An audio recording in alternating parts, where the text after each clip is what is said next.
Hello and welcome to this tutorial. In this tutorial I want to show you how you can add mutable clothing to your character so you can change it at runtime, like this.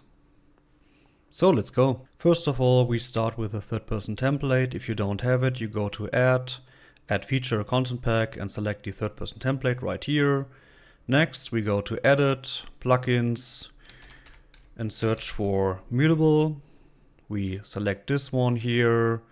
The mutable clothing as well, and just for the future, the groom extension, and then we hit restart. Next, we open up the mutable sample project. Of course, link is in the description because we need some body parts. We go to the character folder here and just go right click, migrate, keep everything selected except of the characters if you have it. Back inside our project, we open up the characters, mannequins, animation, unarmed, and here we have the animation blueprint. We select it, right click, retarget animations. And if we now select the SK base body, you can see we need to fix a few things. So let's select the many here, then go on the browse, open this up, put it right here, then we open up the retarget again and select the browse as well. Open this up as well. So now we have the SK base body and the SKM many. We click on skeleton, edit skeleton. Select everything which says IK. So this part here. Copy. Go to the SK base body, skeleton, edit skeleton. Select the root and hit paste. Apply to asset. So we are done here. We can close both of these and go back to our animation retarget here. Select the SK base body and now it's fine. We have only one message. You can ignore this. We select the unarmed one here, export animations. Go to character, animation, and hit export, export. Let's go back to our content folder, right click, and here we have the mutable tab. We want to create a customizable object, and let's call this character. Open this up. We already have the base object. Let's call this character as well. Then we want the skeletal mesh. Let's pull this out a little bit here. Select the SK base body. We want to hide all and just select the mesh, in this case the head, and down here the body. Then we pull this out a little bit. Want a mesh section as well down here. Then we need a skeletal mesh component. We will call this body. Put both of these inside the LOD and connect this one to the components. Then we select the skeletal mesh component, and here we need to select the reference skeletal mesh, in this case the SK base body. We hit compile, and now we have our character here.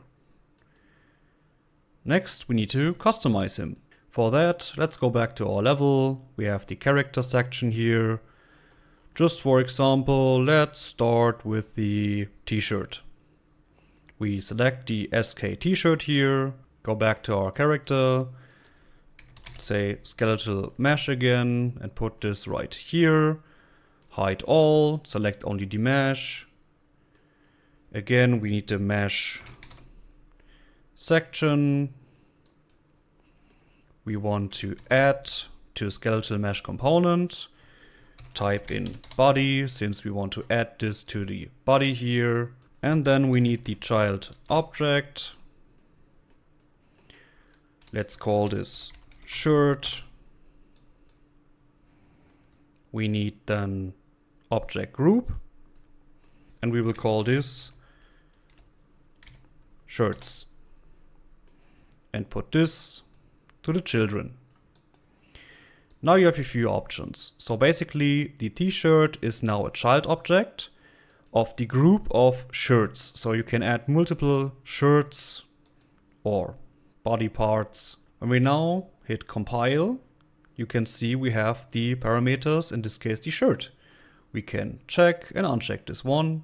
I prefer a different method. So let's select the object group again. We have the type here. We have toggle. So this means on and off. I prefer the one or none. When we hit compile again, you can see we have the none option or the shirt option. So you can choose from different shirts later. As you see, when I select the shirt, it has clipping problems. So let's fix this. We go back to the shirt section here because there's already the customizable object. Let's open this up. Yeah, it looks very confusing, but we only need one part of it. So let's go back to the base object here, and we have the remove mesh blocks. Just select it, copy, go back to our character, put it right here, and put this to the modifiers. Very important, go up here, where we have the target tags. So when we want to remove body parts, we remove this one here, hit the plus, go to our character, and we have of course only the head and the body. We select the body and hit compile.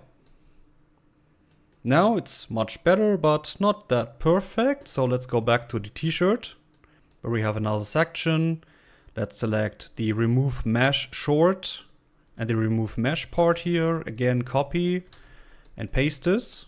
Then we select the long version. Again, select the remove mesh part here and remove this one here. Select the body again and put this as well to the modifiers. When we now hit compile, it's perfect. Next, let's add some other clothing. So I skipped the process. Basically, you can add every clothing that you want. For example, some jackets, pants, and shoes. When you have a special case, for example, that you have shirt and a jacket, so they can clip over themselves, you have to be careful that you not only remove the mesh blocks, so you have also removed the t-shirt. So in this case, you select the clipping jacket one here, and then you have the clip mesh with mesh section here, where you have to select the t-shirt instead of the body. Very important, of course. So we can close this one here, go right click, create new instance. And as you can see now, we can select everything that we want. We can select the jacket, pants, shirt, and shoes. And everything is fine. Let's save this and go back to our level. We open up the third person blueprints, third person character, because we want to add this to our character now. Let's go to the viewport, select the mesh, and want to add an customizable skeletal. We go to details and select our character instance here. The component name is the body. So you can see we have our character already here. The last step, very important, go to the mesh again. We go to our character animation and select the new animation unarmed blueprint here and put it right here. So now you can see the animation is also fixed. Compile and save this. Let's see if this works. We hit play. And we can walk around as our character. If this message comes up in the corner, just go back to the content folder and just hit compile again. And when we now hit play, everything is fine. We have even the foot IK. Great. Next, we want to change the clothing at runtime. Let's go back to our character and open up the event graph for that. We select the key, for example, the 1 key. Then we need the flip-flop. We get out the customizable skeletal.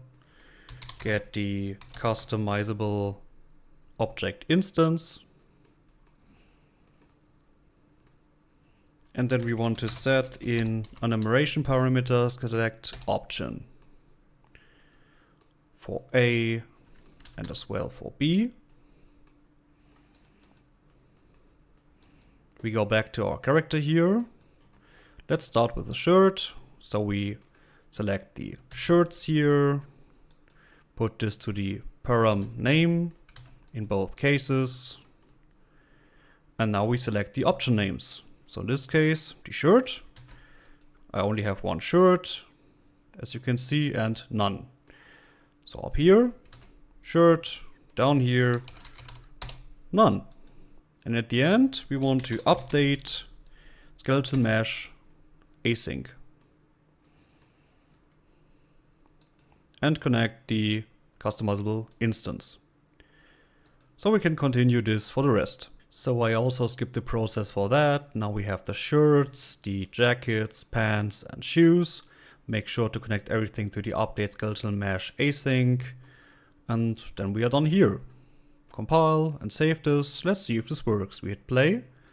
We have our character, and now we can add some clothing at runtime. Like this. Great. So I hope you enjoyed this tutorial. If you have any questions, please let me know, and yeah, goodbye.